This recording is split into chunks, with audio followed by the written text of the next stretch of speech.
Bonjour, chers auditeurs. Pendant 43 ans, j'ai cru connaître mon mari. Nous avons construit notre vie ensemble, brique par brique. Une modeste maison à 2 étages dans la banlieue de l'Ohio.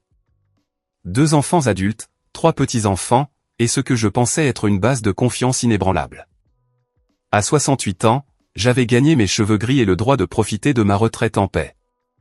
Du moins, c'est ce que je pensais. La première fissure est apparue un mardi matin de mars. Richard est descendu pour le petit déjeuner en portant de l'eau de Cologne. Pendant tout notre mariage, cet homme n'avait jamais mis d'eau de Cologne pour se rendre à son cabinet comptable.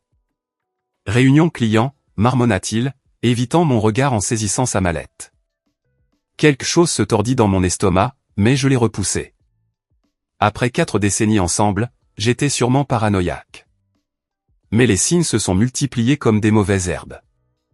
Des appels téléphoniques tard le soir qu'il prenait dans le garage. Des tournois de golf le week-end qui le laissaient bronzer à des endroits étranges. Son bras gauche bronzé, son droit pâle. Des reçus de restaurants où je n'avais jamais été, négligemment glissés dans ses poches. Quand je l'interrogeais à ce sujet, il soupirait lourdement comme si j'étais déraisonnable. Dîner d'affaires, Margaret, vous ne comprendriez pas. Je comprenais plus qu'il ne le réalisait. J'avais géré nos finances domestiques pendant des années pendant qu'il gravissait les échelons de l'entreprise. Je connaissais chaque compte, chaque investissement, chaque actif que nous possédions, et je commençais à remarquer des anomalies. Puis vinrent les fleurs. Pas pour moi. Jamais pour moi désormais. Mais je le surprenais au téléphone, baissant la voix. Oui, des roses. Les rouges. Vous savez lesquelles. La tendresse dans son ton était un couteau entre mes côtes. Quand m'avait-il parlé de cette manière la dernière fois? J'aurais pu le confronter alors. Une partie de moi le voulait, mais quelque chose me retenait. Un instinct aiguisé par des années d'observation, d'attente, de gestion. J'avais toujours été la personne stable, la planificatrice. Pendant que Richard courait après les promotions et les récompenses, j'avais fait fonctionner notre famille, maintenu notre foyer debout. Je n'allais pas faire de mouvement sans savoir exactement à quoi j'avais affaire. Alors, j'ai commencé à prêter plus attention.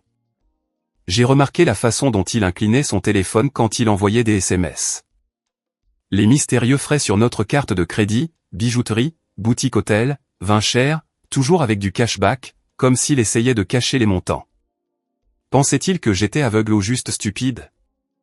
Le point de rupture est survenu un jeudi soir début mai. J'avais préparé son dîner préféré, un rôti de bœuf avec des carottes et des pommes de terre, comme sa mère le faisait. Il y a à peine touché, poussant la nourriture dans son assiette comme un adolescent maussade. Margaret, dit-il finalement, posant sa fourchette avec un bruit sec et décisif. Nous devons parler. Mon cœur battait la chamade, mais j'ai gardé ma voix calme. À propos de quoi, mon cher? Il ne pouvait même pas me regarder. 43 ans de mariage, et le lâche ne pouvait pas me regarder dans les yeux. Je veux divorcer. Les mots planaient dans l'air comme de la fumée. Je savais d'une certaine manière que cela allait arriver, mais l'entendre me fit l'effet d'un coup physique. Je vois, dis-je doucement. Et puis je demandai pourquoi nous nous sommes éloignés. Son discours préparé, sans doute, répété devant son miroir de salle de bain ou peut-être chuchoté à l'oreille d'une autre femme. Nous voulons des choses différentes maintenant. J'ai besoin d'espace pour me retrouver. Se retrouver. À 71 ans, Richard allait se retrouver.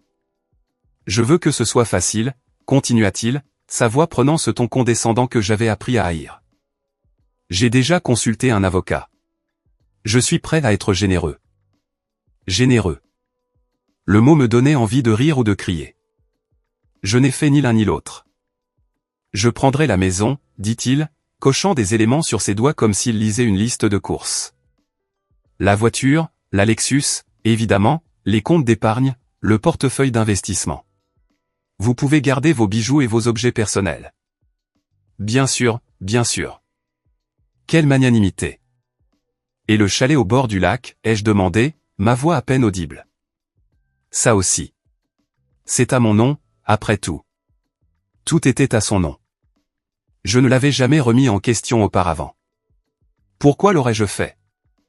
Nous étions partenaires. Nous étions censés être une équipe. J'ai déjà fait rédiger les papiers, dit Richard, glissant un dossier Mani sur la table. Mon avocat dit que c'est juste. Plus que juste, en fait. Vous devriez probablement demander à votre propre avocat de les examiner. Mais Margaret, il a finalement croisé mon regard, et ce que j'y ai vu m'a glacé jusqu'aux os. Rien. Pas d'amour, pas de regret, pas de reconnaissance de la vie que nous avions partagée. Ne me combattez pas là-dessus. Ça ne fera qu'empirer les choses. Était-ce une menace? De la part de l'homme qui avait promis de m'aimer dans la maladie comme dans la santé, jusqu'à ce que la mort nous sépare. J'ai baissé les yeux sur le dossier, mes mains tremblant légèrement. À l'intérieur se trouvaient les papiers qui effaceraient 43 ans comme s'ils n'avaient jamais existé. J'aurais besoin de temps pour réfléchir, ai-je dit. Richard haussa les épaules. Prends une semaine, mais Margaret, je ne changerai pas d'avis. Cette nuit-là, je n'ai pas dormi. Je me suis assise à la table de la cuisine, le dossier Mani non ouvert devant moi, et j'ai fait l'inventaire de ma vie. 43 ans de mariage. 2 enfants que j'avais élevés la plupart du temps seul pendant que Richard construisait sa carrière. Une maison que j'avais nettoyée, décorée et entretenue. Des repas que j'avais préparés. Des fêtes que j'avais orchestrées. La longue maladie de sa mère que j'avais gérée, assise à son chevet quand il était trop occupé par son travail, le sacrifice de ma propre carrière d'enseignante pour qu'il puisse accepter ce transfert à Cincinnati. Que avais-je à montrer? Légalement, apparemment rien. Tout était au nom de Richard. La maison, les voitures, les investissements, même le chalet au bord du lac que nous avions acheté ensemble il y a 15 ans. Je n'avais jamais pris la peine de vérifier le nom figurant sur l'acte de propriété. Pourquoi l'aurais-je fait? Nous étions mariés. Nous étions censés être partenaires. J'avais été tellement idiote. La peur est venue par vagues. À 68 ans, qu'étais-je censé faire? Recommencer? Trouver un appartement? Vivre avec les quelques miettes que Richard déciderait de me jeter. La sécurité sociale couvrirait à peine le loyer, sans parler de tout le reste. Je n'avais plus de carrière à reprendre, pas de revenus indépendants. Je m'étais rendu complètement dépendante d'un homme qui me jetait maintenant comme un journal d'hier.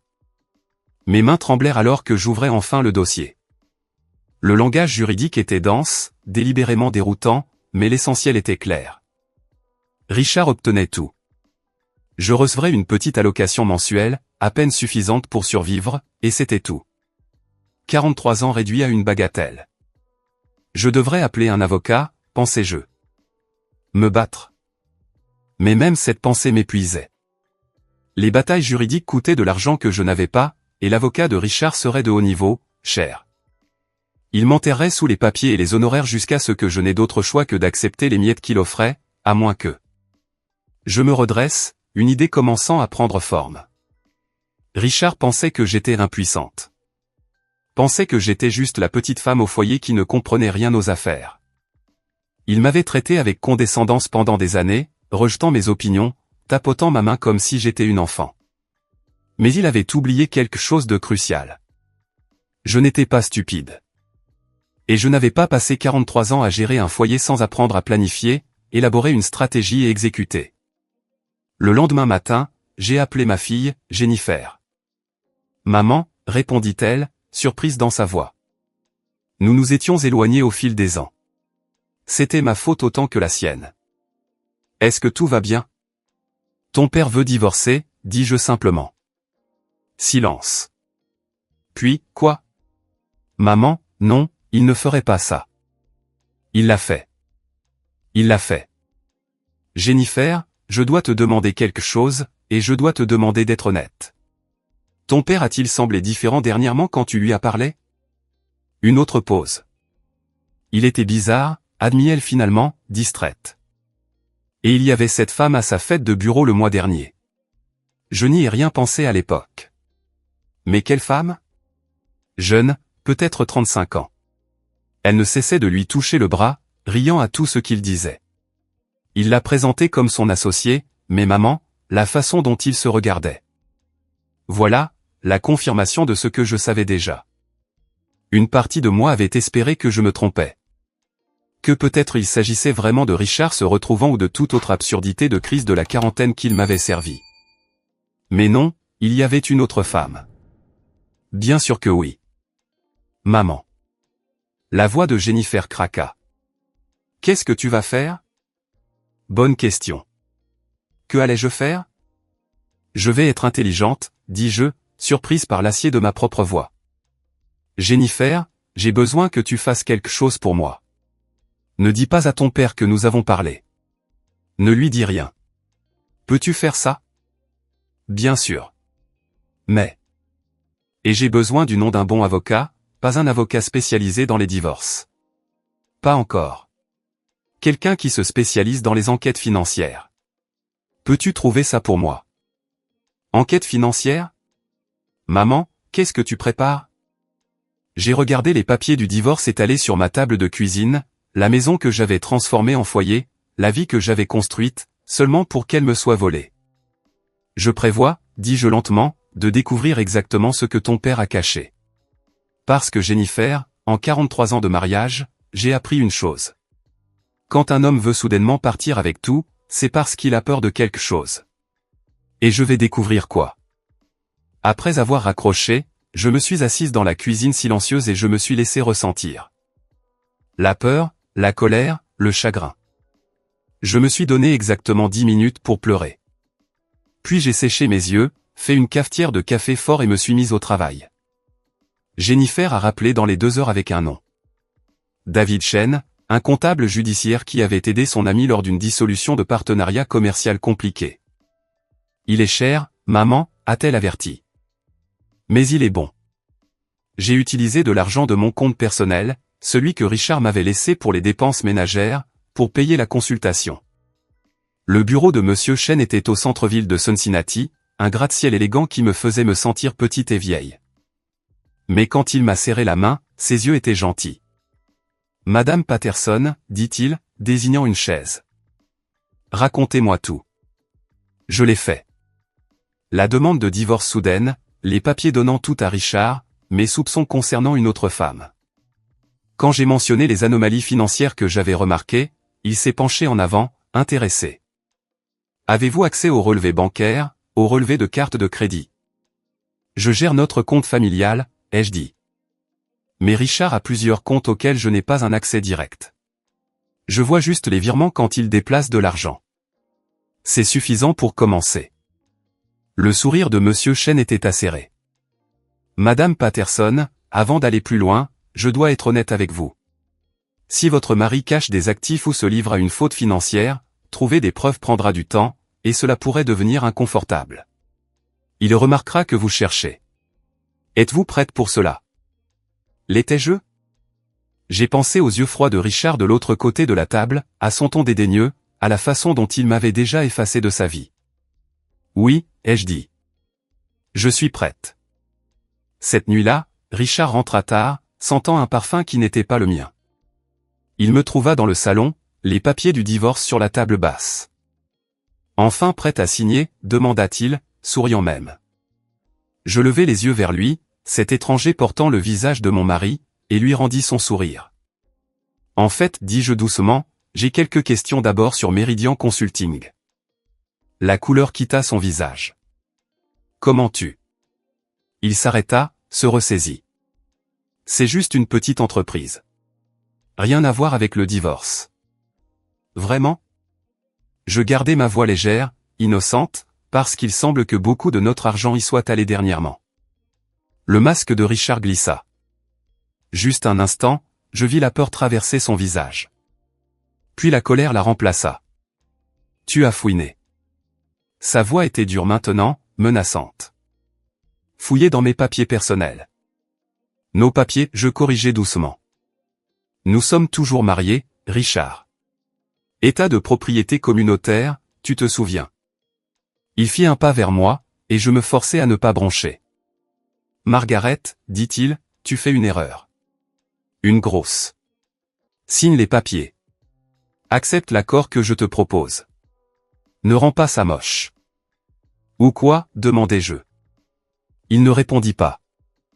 Mais le regard dans ses yeux me dit tout ce que j'avais besoin de savoir. La guerre avait commencé. Le lendemain matin, j'ai moi-même déposé une demande de divorce, non pas selon les conditions de Richard, mais avec mon propre avocat, une femme intelligente nommée Patricia Holloway, spécialisée dans les divorces à fort patrimoine. Lorsque les papiers ont été remis à Richard à son bureau, j'étais au bureau de Monsieur Chen en train de signer des documents qui gèleraient tous les comptes conjoints et déposeraient des plaintes formelles concernant les irrégularités de Meridian Consulting. Richard est rentré à la maison ce soir-là comme un orage. Il n'a pas frappé, n'a pas appelé, a juste claqué la porte si fort que les fenêtres ont tremblé. « Qu'est-ce que tu penses faire, bon sang ?» a-t-il crié, faisant irruption dans la cuisine où je préparais calmement le dîner. « Je me fais une salade, ai-je dit. Tu en veux une ? Ne joue pas avec moi, Margaret. » Son visage était rouge, une veine pulsait sur son front. « Tu as gelé les comptes. Tu as déposé des plaintes auprès de mon cabinet. As-tu la moindre idée de ce que tu as fait ? J'ai toutes les idées. J'ai posé mon couteau et je me suis tourné vers lui. J'ai protégé ce qui est légalement mien, ce qui est légalement le nôtre. Il n'y a plus de nous. Il criait maintenant, complètement hors de contrôle. Je divorce de toi. Ces comptes, cet argent, c'est à moi. Je l'ai gagné. Nous laisserons le tribunal en décider. Un instant, j'ai cru qu'il allait vraiment me frapper, son poing serré, tout son corps tremblant de rage. Mais il se reprit, fit un pas en arrière. « Tu vas le regretter, dit-il, sa voix tombant à quelque chose de plus calme et beaucoup plus dangereux. J'ai des avocats, Margaret. Des bons. Ils te ligoteront au tribunal pendant des années. Tu dépenseras chaque centime que tu as à me combattre.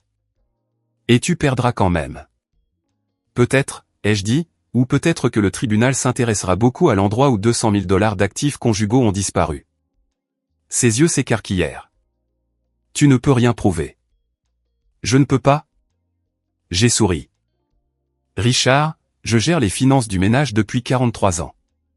As-tu vraiment cru que je ne remarquerais pas les schémas, les virements, la fausse société de conseil ?» Avant qu'il ne puisse répondre, la sonnette retentit. La tête de Richard se tourna vers le son. « Tu attends quelqu'un ?» ai-je demandé innocemment. Je savais déjà qui c'était. J'avais vu sa voiture arriver, une BMW rouge, tape à accent Graveleuil et neuve. Comme Richard ne bougeait pas, je me suis dirigé vers la porte et je l'ai ouverte moi-même. Elle était plus jeune que je ne l'avais imaginé. Pas 35 ans comme Jennifer l'avait deviné, mais peut-être 40. Blonde, soigneusement maquillée, vêtue d'une robe qui coûtait plus que mon budget mensuel de course. Elle me regarda avec quelque chose entre la pitié et le mépris. « Vous devez être Margaret, dit-elle. Je suis Vanessa Caldwell, l'amie de Richard. »« Amie ?» ai-je répété. « Comme c'est gentil. Veuillez entrer. Je préparais juste le dîner. Il y en a beaucoup. » Vanessa regarda au-delà de moi Richard, la confusion traversant son visage. Ce n'était pas censé se passer comme ça. Clairement, la femme lésée était censée pleurer, crier, s'effondrer. Margaret, commença Richard, mais je le coupai. Non, non, laissez-la entrer. Je pense qu'il est temps que nous parlions tous, n'est-ce pas? Vanessa entra, ses talons claquant sur le parquet que j'avais poli hier. Elle se rapprocha de Richard, territoriale, marquant sa revendication. Richard m'a dit que vous étiez difficile à propos du divorce, dit-elle, sa voix dégoulinante de fausse sympathie. Je voulais venir ici de femme à femme et vous aider à comprendre. C'est pour le mieux. Vous et Richard vous êtes éloignés. Vous pouvez sûrement le voir. Ce que je peux voir, ai-je dit calmement, c'est que mon mari a détourné de l'argent de son cabinet et caché des biens matrimoniaux pour financer sa crise de la quarantaine. Ce que je peux voir, c'est que vous êtes complice de fraude. La question est, saviez-vous pour les crimes financiers, ou vous contentiez-vous de profiter des dîners coûteux et des bijoux? Le visage de Vanessa devint livide. Quoi? Je ne. Le collier que vous portez, ai-je continué. Cartier, si je ne me trompe pas, acheté il y a 4 mois avec de l'argent de Meridian Consulting, qui est financé avec de l'argent que Richard a volé à notre mariage et peut-être à son employeur. Cela vous met techniquement en possession de biens volés. Vous êtes folle, siffla Vanessa. Mais sa main alla à sa gorge, touchant les diamants. Le suis-je? Nous verrons ce que les autorités diront. Richard attrapa le bras de Vanessa. Nous partons maintenant. Excellente idée, ai-je dit. Oh, et Richard, les serrures seront changées demain. C'est aussi ma maison, et je ne me sens pas en sécurité avec vous ici. Mon avocat dépose une ordonnance de restriction. Si vous avez besoin de vos affaires, elle organisera une visite supervisée. Vous ne pouvez pas faire ça. En fait, je le peux. Consultez vos avocats coûteux. J'ai tenu la porte ouverte. Au revoir, Richard. Vanessa. Ils partirent, les talons de Vanessa claquant frénétiquement, les jurons de Richard flottant dans l'air du soir. J'ai fermé la porte, les verrouillé et je m'y suis appuyé. Puis, enfin, je me suis laissé trembler. Les 3 jours suivants furent un flou. J'ai changé les serrures. J'ai déposé l'ordonnance de restriction. Je me suis installé dans la chambre d'amis et j'ai à peine dormi, sursautant au moindre bruit. L'avocat de Richard a envoyé des lettres menaçantes. Vanessa a laissé des messages vocaux désagréables me traitant d'amère, de pathétique, de vieille femme triste s'accrochant à un mariage mort. Peut-être que j'étais tout ça. Mais je n'abandonnais pas. Le 4e jour, Jennifer est venue avec des courses et de la soupe. « Maman, dit-elle en me prenant dans ses bras. Tu as besoin de te reposer. Tu as l'air épuisé. » Elle avait raison. J'étais à bout. Adrénaline et café et pure obstination. « Prends quelques jours, a-t-elle insisté. Laisse les avocats gérer les choses. Tu as fait assez. Alors je l'ai fait. J'ai dormi. J'ai mangé. Je me suis assise dans mon jardin et j'ai regardé les oiseaux et j'ai essayé de ne pas penser à Richard ou à Vanessa ou à la bataille à venir. J'avais besoin de reconstruire ma force parce que je savais que ce n'était pas fini. Loin de là.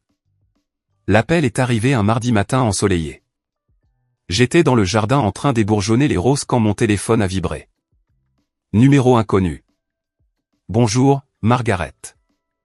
Une voix de femme, douce et professionnelle. C'est Diane Morrison. Je suis l'avocate de Richard.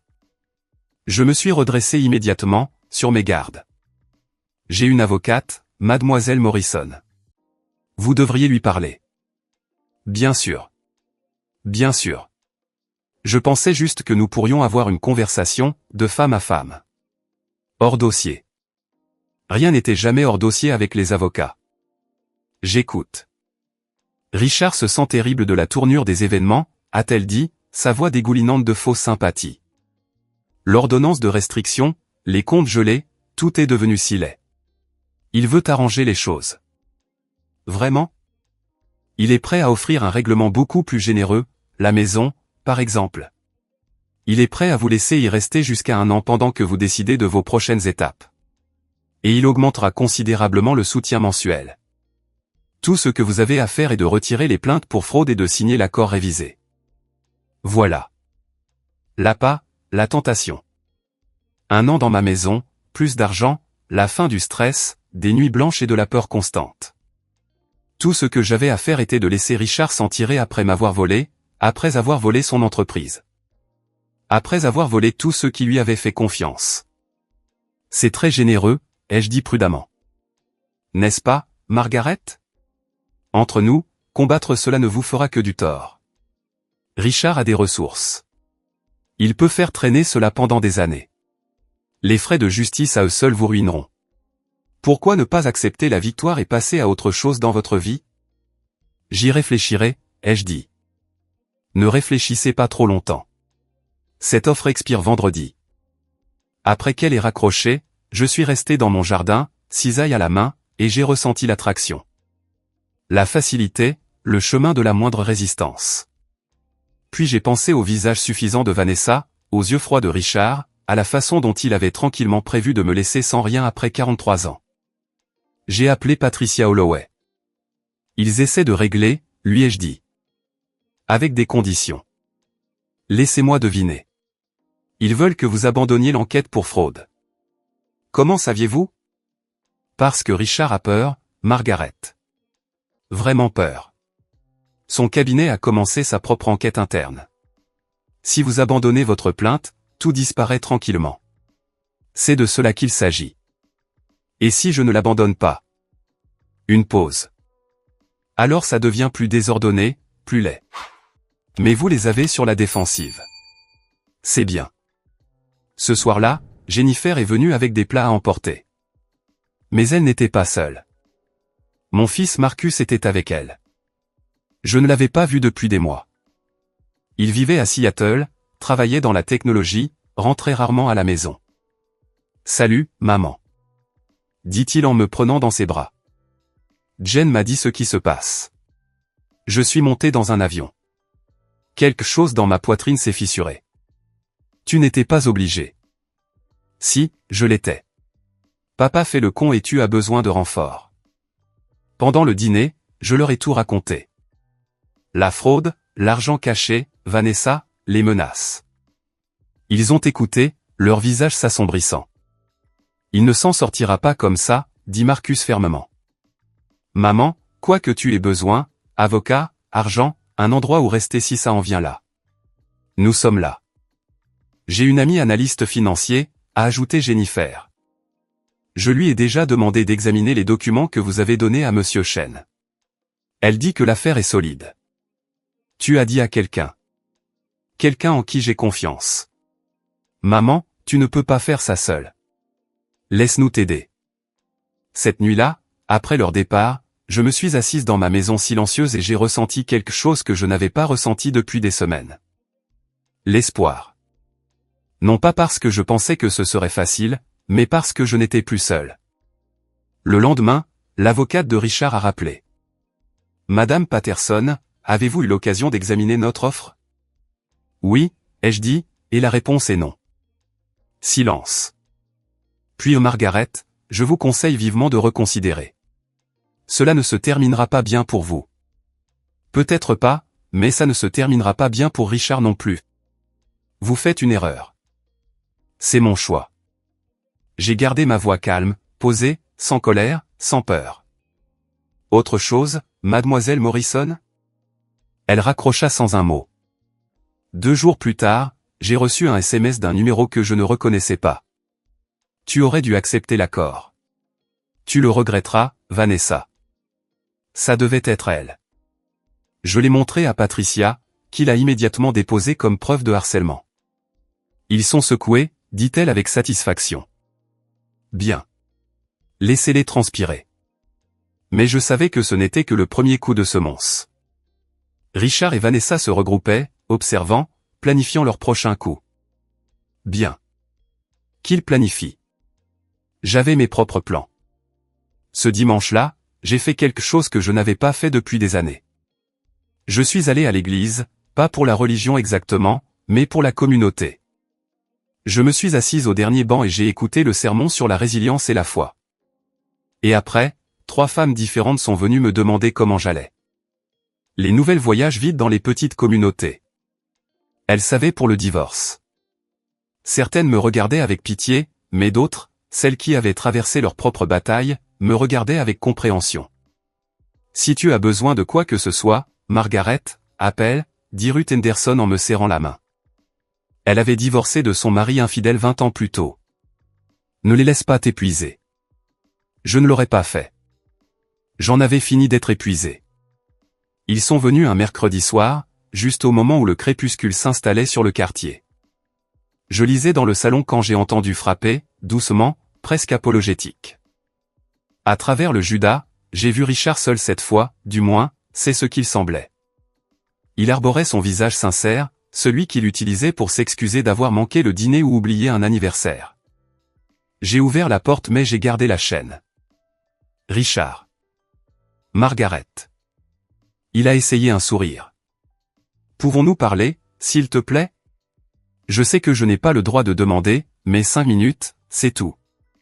Chaque instinct me hurlait de ne pas le laisser entrer, mais la curiosité l'emporta. Je voulais voir quel jeu il jouait maintenant. J'ai déverrouillé la chaîne.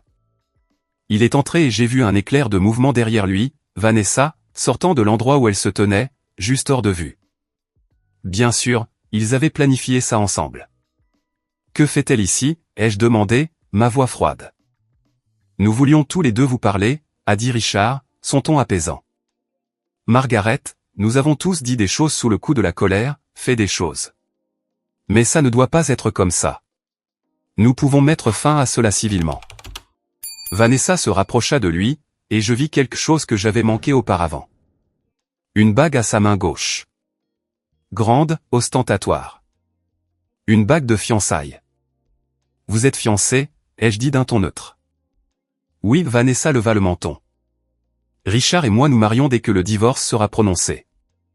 Comme c'est charmant.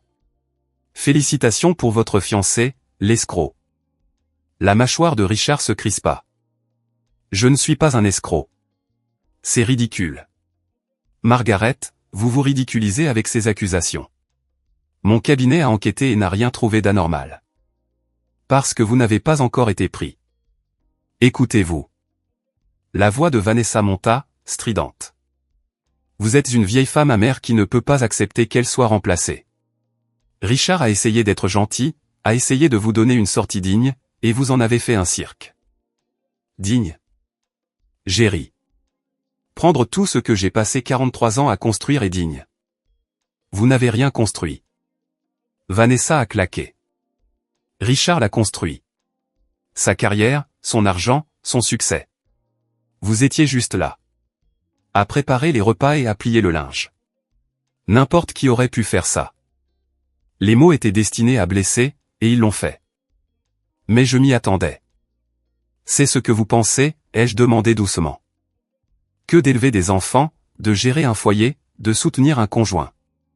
Ce n'est rien. Ce n'est pas rien, interjeta Richard, essayant de reprendre le contrôle de la conversation. Vanessa ne voulait pas dire. Je voulais dire exactement ce que j'ai dit.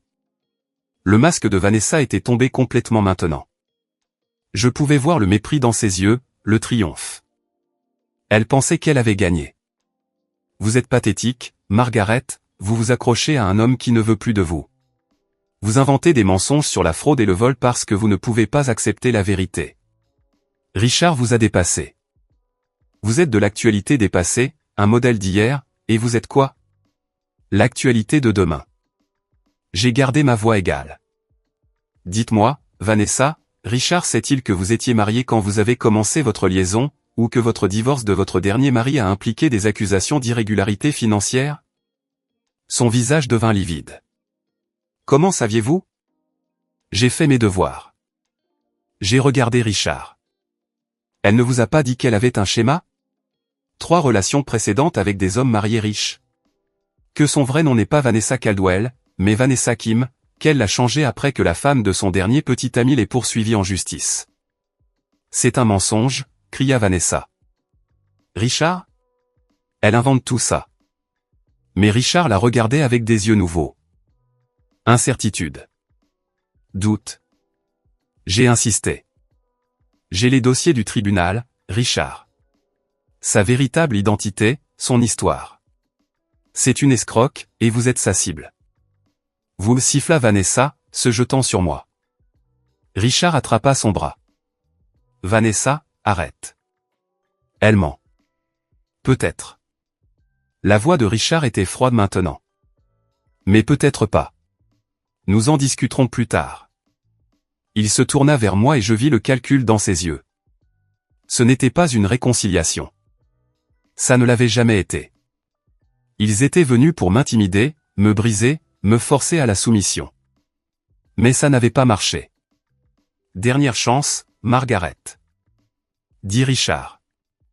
Abandonne les plaintes pour fraude. Accepte le règlement.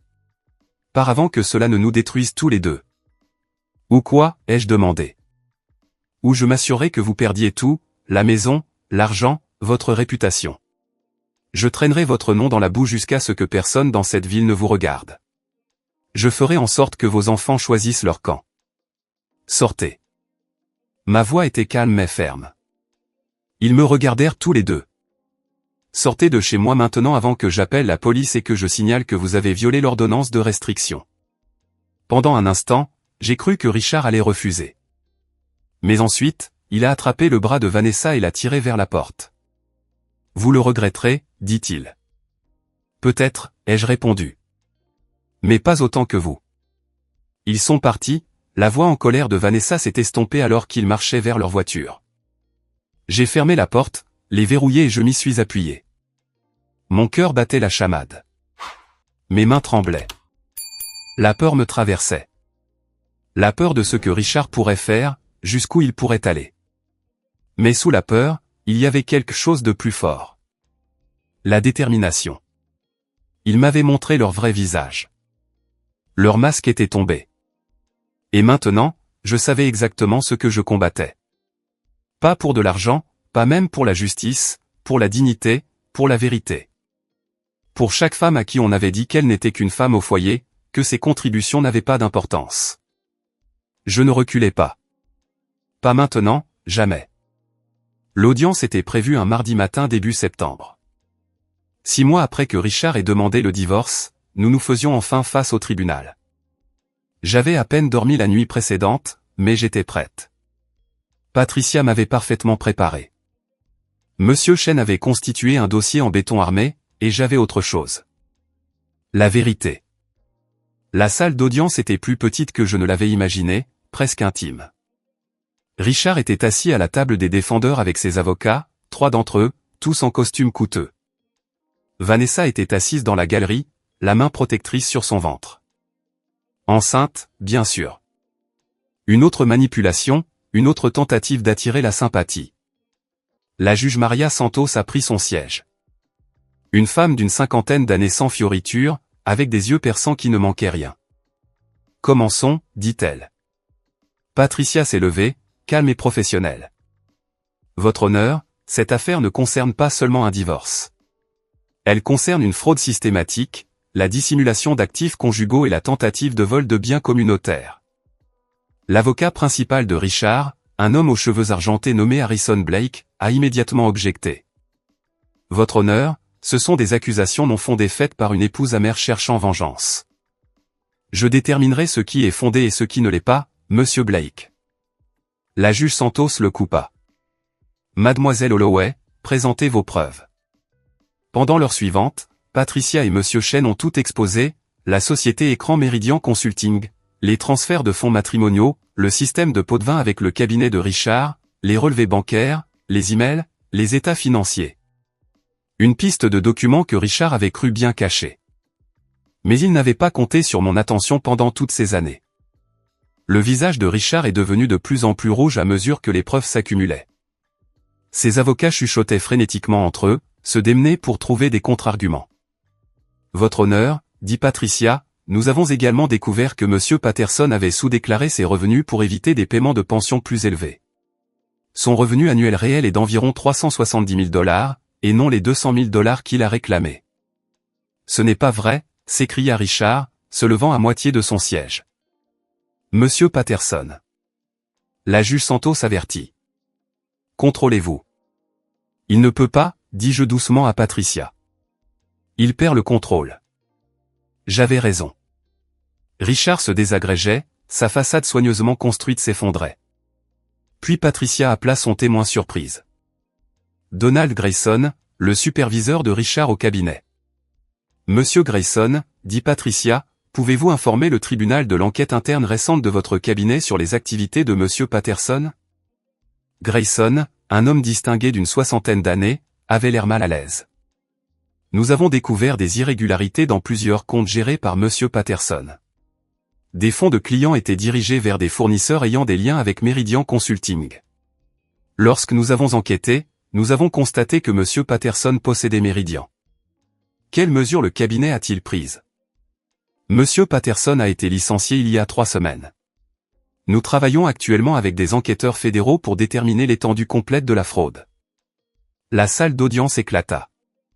Richard était debout et criait. « C'est un mensonge. Donald, tu ne peux pas, ils ne peuvent pas prouver. Asseyez-vous, monsieur Patterson. » Le marteau de la juge Santos retentit comme le tonnerre. Mais Richard était au-delà de la raison. C'est un coup monté. Margaret a tout planifié. Elle essaie de me détruire. En exposant vos crimes, demanda Patricia calmement. Ce ne sont pas des crimes. C'est juste. C'est des affaires. C'est compliqué.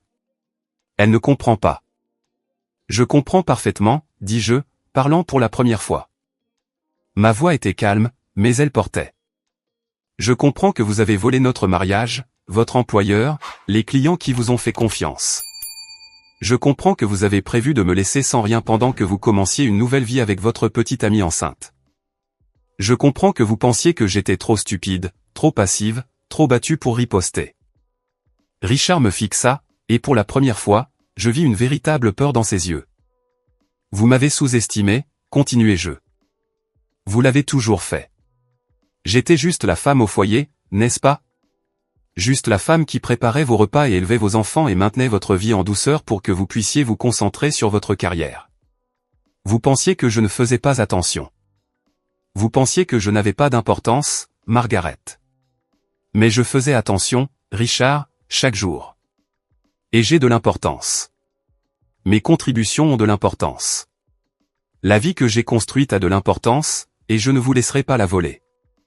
Vanessa se leva dans la galerie, sa voix stridente. Vous êtes juste jalouse. Vous êtes une vieille femme desséchée qui ne supporte pas que Richard ait trouvé quelqu'un de mieux. Madame Caldwell, dit la juge Santos d'un ton glacial. Une autre explosion et vous serez tenue pour outrage. En fait, elle regarda Patricia. Mademoiselle Holloway. Avez-vous dit que Madame Caldwell est enceinte? Oui, votre honneur. 5 mois. Ce qui signifie. Le ton de la juge Santos était tranchant. La conception a eu lieu alors que Monsieur Patterson était encore marié. Monsieur Blake, je suppose que vous êtes conscient que l'adultère est toujours pertinent dans la répartition des biens dans cet État. Le visage de Blake était cendré. Votre honneur. Etage M. Grayson, ces enquêteurs fédéraux, ont-ils déjà déposé des accusations? Ils s'y préparent, votre honneur. Nous nous attendons à des inculpations d'ici le mois. La juge Santos s'assit en arrière, observant le chaos devant elle. Richard s'affala sur sa chaise, ses avocats en consultation frénétique. Vanessa était devenue pâle, sa main toujours sur son ventre.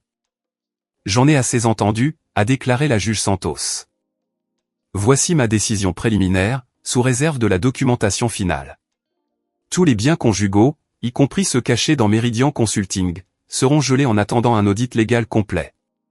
Madame Patterson conservera la possession exclusive du domicile conjugal. M.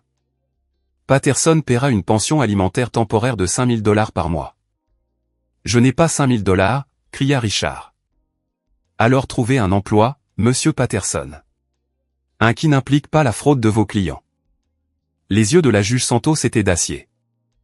Nous nous réunirons dans 30 jours pour la répartition finale des biens.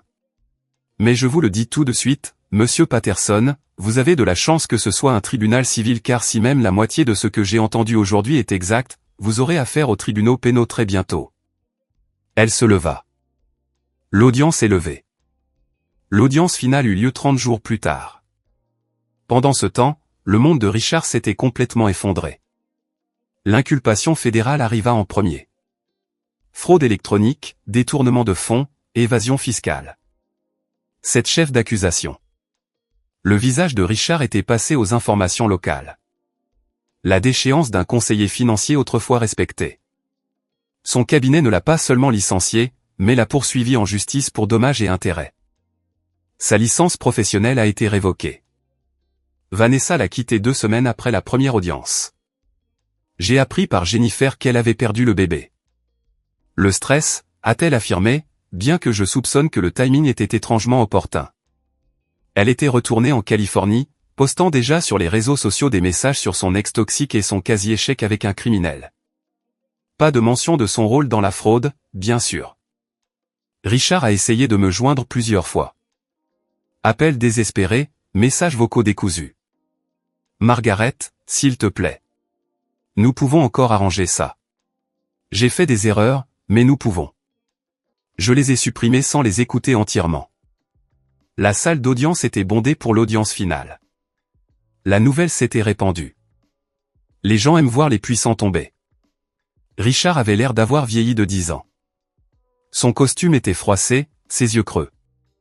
Il ne pouvait plus se permettre son équipe d'avocats coûteux. Juste un seul défenseur public surchargé depuis que ses biens étaient gelés. La juge Santos a examiné le rapport final du comptable judiciaire. Monsieur Patterson, Au cours de votre mariage, vous avez accumulé environ 1,2 million de dollars d'actifs conjugaux. Vous avez tenté de cacher environ 800 000 dollars de cela par divers stratagèmes. Le tribunal estime que Madame Patterson a droit à sa pleine part des biens communautaires plus une compensation supplémentaire pour votre comportement frauduleux. Elle leva les yeux, son expression sévère. Voici ma décision finale. Madame Patterson recevra le domicile conjugal évalué à 400 000 dollars, avec l'hypothèque à payer par Monsieur Patterson dans le cadre de la répartition des biens. Madame Patterson recevra 65% de tous les comptes de retraite, portefeuille d'investissement et actifs liquides. Cela inclut tout l'argent caché dans Meridian Consulting et les entités liées. L'avocat de Richard a essayé d'objecter, mais la juge Santos l'a coupé d'un regard. De plus, Monsieur Patterson paiera une pension alimentaire de 6 000 dollars par mois pendant les 10 prochaines années ou jusqu'à ce que Madame Patterson se remarie ou décède, selon la première éventualité. Étant donné que M. Patterson est actuellement confronté à des accusations criminelles et n'a aucun revenu, cette pension s'accumulera comme une dette judiciaire. Votre honneur, mon client n'a aucun moyen de payer. Alors il aurait dû y penser avant de commettre une fraude. La voix de la juge Santos était glaciale. Monsieur Patterson sera également responsable de tous les frais de justice de Madame Patterson, qui s'élèvent actuellement à environ 85 000 dollars. Richard et Mien sont étranglés. De plus, continua la juge Santos, compte tenu de la malhonnêteté avérée de Monsieur Patterson et de la gravité de son comportement frauduleux, j'ordonne qu'il lui soit définitivement interdit d'accéder, de contrôler ou de tenter de réclamer une quelconque partie des biens attribués à Madame Patterson. Toute tentative de le faire entraînera des accusations d'outrage. Elle regarda directement Richard. Monsieur Patterson, vous avez tenté d'utiliser le système juridique pour voler votre femme après 43 ans de mariage. Vous avez caché des biens. Vous avez menti sous serment. Vous avez commis une fraude. Ce tribunal ne voit pas d'un bon œil un tel comportement. Considérez-vous chanceux de n'être confronté qu'à des conséquences financières ici. Elle frappa son marteau. Divorce prononcé. Le tribunal est ajourné. Richard resta immobile, fixant le vide. Son avocat rangeait déjà ses affaires, visiblement pressé de s'échapper. Je me levai, lissai ma robe et me dirigeai vers la sortie. En passant devant la table de Richard, il leva les yeux vers moi. Margaret, murmura-t-il. Je suis désolé. Je suis tellement désolé. Je m'arrêtai. Pendant 43 ans, j'avais voulu entendre ces mots. Maintenant, ils ne signifiaient plus rien. Je ne le suis pas, dis-je doucement. Parce que si vous n'aviez pas fait cela, je n'aurais jamais appris à quel point je suis vraiment forte. Devant le tribunal, Patricia attendait avec un large sourire. Félicitations, Margaret. Vous avez gagné complètement. Jennifer et Marcus étaient là aussi, me serrant dans une étreinte collective. Maman, tu étais incroyable, dit Marcus. Je suis si fier de toi, ajouta Jennifer, les larmes aux yeux. Mais la vraie victoire est venue 2 semaines plus tard, lorsque le procès pénal a commencé. J'y ai assisté tous les jours, assise dans la galerie, regardant Richard trébucher à travers le témoignage, regardant ses mensonges s'effondrer. Le jury a pris moins de 4 heures pour le condamner sur tous les chefs d'accusation. 5 ans de prison fédérale, restitution complète à son ancien cabinet. Interdiction permanente d'exercer dans le secteur des services financiers. Alors que les marshals emmenaient Richard menotté, il m'a regardé une dernière fois. Je n'ai pas souri, je n'ai pas jubilé. J'ai juste croisé son regard avec une calme certitude. C'était la justice. Une justice réelle, complète, sans compromis. Je m'étais battu pour elle, je l'avais méritée, je l'avais gagnée, et je ne m'étais jamais senti aussi forte de ma vie. Ce soir-là, je suis retourné chez moi, ma maison, légalement mienne maintenant, et je me suis assise dans le jardin où tout cela avait commencé. Les roses que j'avais taillées ce jour-là, lorsque Diane Morrison m'avait appelé pour la première fois, fleurissaient à nouveau, vibrantes et vivantes. J'avais survécu. Plus que cela, j'avais gagné. Richard avait essayé de m'effacer, de réduire 43 ans de partenariat à néant. Au lieu de cela, il s'était effacé lui-même, et j'étais toujours là. 6 mois après le jugement final, j'ai vendu la maison. Je sais que cela peut paraître étrange après m'être battu si fort pour la garder, mais la vérité est que je ne voulais plus y vivre. trop de souvenirs, trop de fantômes. L'endroit où Richard m'avait dit qu'il voulait divorcer, où Vanessa s'était tenue dans ma cuisine avec ce sourire suffisant. Je n'en avais plus besoin. J'ai acheté une plus petite maison à la place. Un charmant cottage près du lac avec un jardin 2 fois plus grand que le précédent et une vue sur l'eau depuis la fenêtre de ma chambre. C'était la mienne, vraiment la mienne, achetée avec mon argent du règlement. Personne ne pouvait me l'enlever. Jennifer m'a aidé à déménager et nous avons peint les murs ensemble de bleu doux et de vert, des couleurs qui me rendaient heureuse. Marcus a installé de nouvelles étagères et une banquette près de la fenêtre où je pouvais lire l'après-midi au soleil. C'est parfait, maman, dit Jennifer, reculant pour admirer notre travail. Ça te ressemble. Elle avait raison. L'ancienne maison avait été la nôtre, puis celle de Richard. Ce cottage était le mien seul. J'ai commencé à suivre des cours au collège communautaire. Art, histoire, écriture créative, des choses que j'avais toujours voulu étudier mais pour lesquelles je n'avais jamais eu le temps. J'ai rejoint un club de lecture, je me suis fait de nouveaux amis qui ne savaient rien de mon passé, sauf ce que je choisissais de partager. J'ai voyagé, d'abord une croisière en Alaska avec un groupe de l'église, puis un voyage en Italie avec Marcus où nous avons mangé des pâtes et bu du vin et exploré d'anciennes ruines. J'avais passé 43 ans à faire passer tout le monde en premier. Maintenant, enfin, je me faisais passer en premier. L'argent n'était plus un souci. Le règlement avait été substantiel, et j'avais investi judicieusement, ironiquement, en utilisant tout ce que j'avais appris en observant Richard au fil des ans. Les paiements de pension alimentaire mensuels arrivaient comme une horloge, saisie directement sur tout travail que Richard réussissait à trouver. J'ai même commencé à sortir avec quelqu'un. Rien de sérieux, juste un café ici et là avec un professeur à la retraite nommé Georges, qui me faisait rire et ne me faisait jamais sentir que j'étais trop vieille pour quoi que ce soit. La vie était belle, mieux que belle. Pendant ce temps, la vie de Richard était devenue une histoire édifiante. Il a purgé 3 ans de sa peine de 5 ans, libéré plus tôt pour bonne conduite. J'en ai entendu parler par Jennifer, qui avait maintenu un contact minimal avec lui. Des appels pour les fêtes, rien de plus. Quand il est sorti, Richard a emménagé dans un studio dans un quartier difficile de la ville, le genre d'endroit qu'il aurait méprisé dans son ancienne vie. Il travaillait comme comptable pour une petite entreprise de réparation de chauffage, gagnant une fraction de ce qu'il gagnait auparavant. Chaque mois, une partie de son salaire allait à moi, à son ancien cabinet, à l'IRS. Il avait déclaré faillite, mais les paiements de pension alimentaire n'étaient pas annulables. Il les paierait jusqu'à l'âge de 81 ans. Jennifer m'a montré une photo une fois. Richard avait l'air ancien, usé, vaincu. Ses cheveux étaient devenus complètement gris. Il avait perdu du poids, ses costumes coûteux remplacés par des chemises boutonnées bon marché de magasin à prix réduit.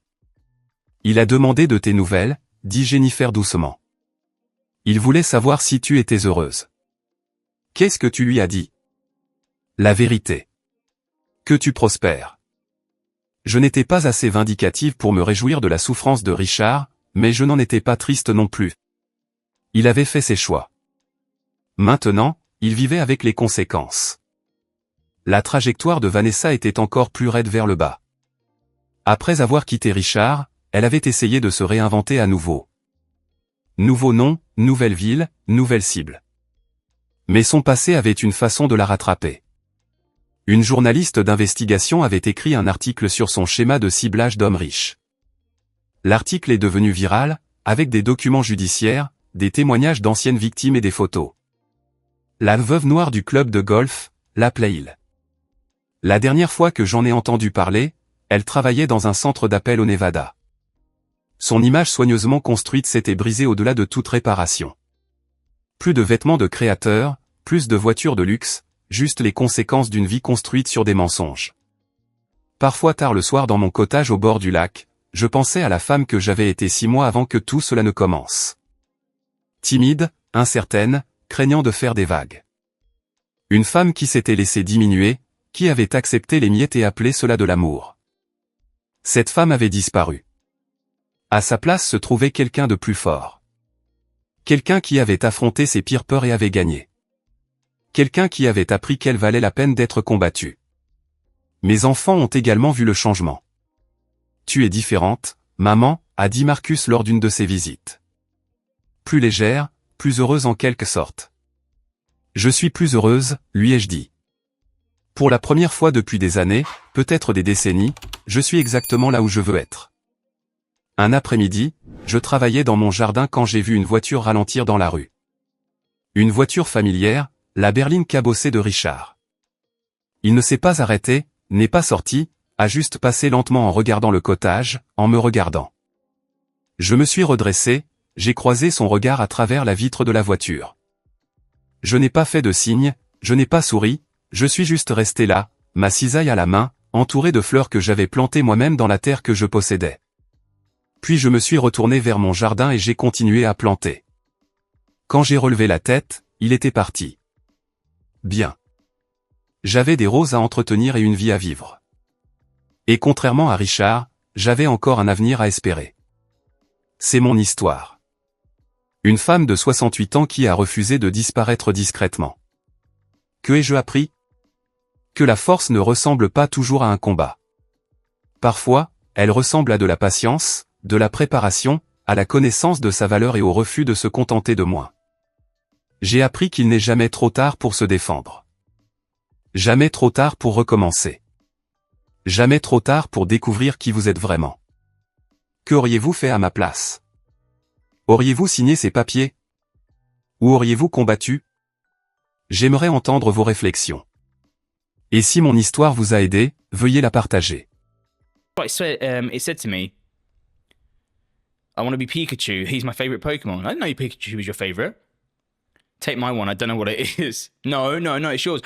Faith is fucking here. Faith is here. Oh my God, look at everyone on screen. It's so cute. Fuck. Faith. There we go. I'm happy now. All right, a few people pissed off when I made that comment about, pissing and moaning about the Pokemon. It is what it is. Jesus Christ. You are alive, mate. So good to see your name pop up. How are you? How did everything go? No, you should start only reading my comments. I swear to God, Alessia, what's the saying? You shouldn't put Alessia on the pedestal. I think that's my problem. I put you on the pedestal since day one, and I'm like, oh, wait a minute, she doesn't deserve to be up there. How do these Pokemon work? I don't know, you just gotta catch them all.